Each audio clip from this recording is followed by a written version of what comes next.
Hello, everyone, and welcome. I'm excited to have you here today. We're about to dive into a bold and intriguing topic: the dirtiest method to seduce any woman, why brutal honesty beats pleasing lies. In this presentation, we'll explore how embracing honesty, even when it's tough, can actually be more effective in building genuine connections. We'll look at why brutal honesty can outperform the usual flattering lies, and how it can lead to more authentic and lasting relationships. So let's get started and discover how this unconventional approach can change the way you connect with women. Let's talk about the instinctive trap of people-pleasing. When it comes to attraction, one of the most natural but also most damaging strategies is to try to please the other person at all costs. Early on in dating, many of us believe that the best way to win affection is to show complete alignment with their views, tastes, and habits. We think that mirroring their interests will make us more appealing. For example, if she loves dancing, suddenly we claim to love dancing too. Or if she hates museums, we might quietly hide our passion for art history. But the problem is, this kind of people-pleasing can lead us away from being authentic, which is actually what builds genuine connection. It's important to recognize that trying to fit into someone else's mold can be a trap that prevents us from attracting a partner who truly appreciates us for who we really are. Let's take a closer look at the idea of a polite bending of the truth. At first glance, it might seem pretty harmless, just a way to keep the peace and avoid awkwardness. We all do it, right? Sometimes it's about saying what the other person wants to hear, just to maintain harmony. But what the School of Life video highlights is that this actually leads to a kind of tragic comedy. Imagine two decent people, each presenting a polished, edited version of themselves. They hide their quirks, their flaws, in an effort to appear more compatible. Both pretend to be easy matches, when in reality, they're concealing what makes them uniquely themselves. This is important because it gets to the heart of how we often approach relationships, by putting forward a version of ourselves that we think others will accept. But in doing so, we might be missing out on genuine connection. It's a reminder that honesty and authenticity, though sometimes uncomfortable, are what truly build meaningful relationships. So, as we move through this presentation, keep in mind how these small deceptions, even if well-intentioned, can shape our interactions and perceptions of others. So, let's talk about the problem with pleasing and this long-term delusion it can create. The biggest risk isn't necessarily that someone is deceiving you right away, but that over time, this false image we have of our partner starts to solidify into expectations. We begin to believe that the person we see on the surface truly represents who they are, and that belief becomes reinforced with time. Couples often commit deeply because they convince themselves they've found someone perfectly compatible, and that belief drives their commitment. But then, at some point, reality tends to intrude. It reveals the true disconnect between the idealized image we've held and the actual person in front of us.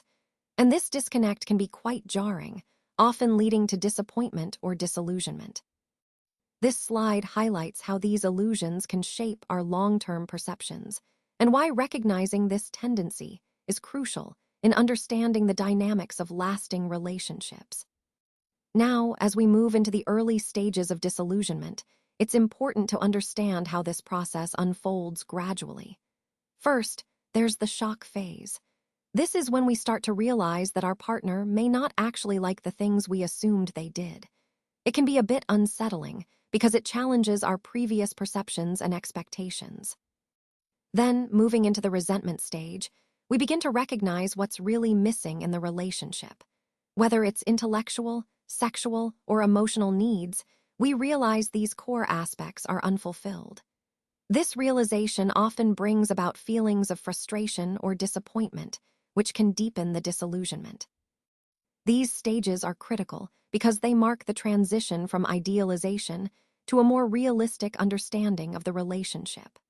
Understanding this process helps us see how disillusionment isn't just a sudden event, but a gradual evolution. So it's essential to navigate these feelings with awareness and care. As we move into the later stages of disillusionment, we see that it doesn't just stop or slow down, it actually escalates. One of the key things that can happen is that people start living double lives. They might keep secrets or hide parts of themselves, perhaps chasing things they previously denied or suppressed within the relationship. This often happens because they're trying to fill a void or find some sense of fulfillment outside what's been lost. Eventually, though, these secrets tend to come to light, and when they do, it's usually explosive. The truth often bursts out suddenly, and the fallout can be pretty intense. It leaves behind a trail of bitterness, fury, and sorrow, emotions that can be really hard to process and heal from. This stage is critical because it marks a point where the disillusionment has reached a peak, impacting not just the individuals involved, but the entire foundation of trust and connection. Recognizing these patterns can help us better understand how relationships break down and how individuals cope with those painful realizations. So the irony here is quite striking. It all starts not from a place of malice or ill intent, but actually from kindness. Sometimes, our desire to help or to make things easier can unintentionally lead us down a confusing path. We might think we're simplifying things, but in reality, we're creating a situation filled with hidden disappointments, both for ourselves and others. This misguided effort to make things simple can actually complicate relationships instead of clarifying them. The key takeaway is that genuine connection isn't usually the easiest route. It often requires us to face complexity head-on. True simplicity, in fact, comes from embracing that complexity, not avoiding it. So, as we move forward in this presentation, keep in mind that real understanding and connection often demand a deeper look, an acceptance that things aren't always straightforward, but that's where the real growth happens. The real dirty method, and I emphasize real here, is about daring to be complex. The counterintuitive lesson I want to share is that the most effective way to seduce someone isn't to hide who you are or to make yourself seem simple. Instead, it's to reveal your true complexity early on. This builds genuine connection because it shows authenticity. One way to do this is to show your quirks. If you love museums, admit it. Don't hide that passion just because you think it might not be cool. People appreciate honesty, and revealing what genuinely interests you creates a stronger, more honest bond. Now expect honesty in return. Challenge the idea that someone is simple or easy. The truth is, real humans are complicated, and embracing that complexity is what makes relationships interesting and meaningful. And finally, accept that some dates will leave once they see the real you. That's not a failure. It's actually saving you time and energy for someone who truly values your authenticity. So, embracing complexity and honesty is not just bold. It's ultimately more effective in building genuine connections. Let's talk about the power of authenticity, self-acceptance. Honest seduction really starts with a solid foundation of self-acceptance. When you truly understand that your quirks are not something to be ashamed of, but simply part of being human, it changes everything. This awareness allows you to present your authentic self without fear or hesitation. And here's the interesting part. This confidence, which comes from embracing who you really are, is incredibly attractive. It signals maturity, meaning you understand and accept yourself fully. It also shows security, an inner peace and self-assurance that others find reassuring. And of course, it embodies authenticity, being genuine and true to your character. So, in the context of this presentation, remember that genuine confidence rooted in self-acceptance is a powerful tool for creating real, meaningful connections. So, what I want to emphasize here is that true simplicity isn't about avoiding complexity, but about moving beyond it. The ultimate goal in any meaningful relationship is to reach a place where both people can be completely themselves, without needing to wear masks or put on facades.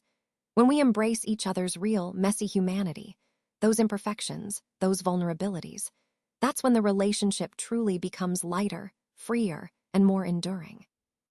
And here's a key point. The most powerful move in seduction isn't manipulation, flattery, or deception.